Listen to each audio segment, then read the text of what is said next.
Hello everyone, and thanks for listening to another video of mine.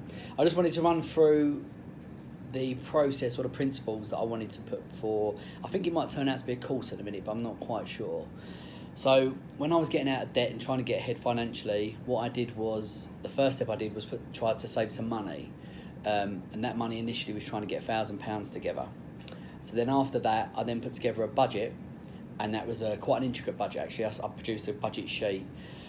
There's essentially four pillars. That the four things that you must pay every month, and then after that you can start to work out where the other outgoings are and anything that you need to trim back to find the excess cash. To then move on to the third principle, which was when I started to pay down my debt. So then I found that the best way to do that was to go with the smallest debt first and then move upwards. So, if you've got £30 on a credit card, etc., pay that off and then try and move that. Every time you do that, more and more money's freed up. So the final push where you can go for the biggest debt and throw the biggest amount of money. The only thing that doesn't include is your mortgage. That comes further along down the line.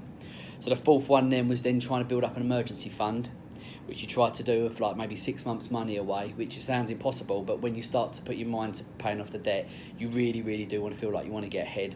And then after that, it'd be to help people start to look at investing in ISAs, paying their pensions, obviously give them something for the future, and then obviously then they can start to enjoy their money as well without the burden of debt, maybe even overpaying on their mortgage if they wanted to get out of debt early. So that's what I want to do. I think also, instead of just taking it to adults, I think information that goes out to kids as well, taking it into schools, to advise them about, what the APRs are, what it stands for, credit cards, loans, what the cost is, what the opportunity cost is of having debt against if you can invest it in something like, not necessarily just the stock market, but something like that, and the returns that you can get instead of something that drains your sort of essentially your main source of income every month. So then you can't invest and you can't speculate to make more money. So yeah, that's what I'd like to do. I think the kids one's quite important because there's no financial literacy taught in schools. You come out of school and you get your first pay packet, and what do you do? If you're British, you go down a pub. Right, and apart from that, you might go and buy a few, other stuff that you're interested in. But I can't really see how you come out of school and you're none the wiser about what you could plausibly do with your money, what 10 years worth of money, even putting say £50 away a month can do for you. So that's what I'm looking to do.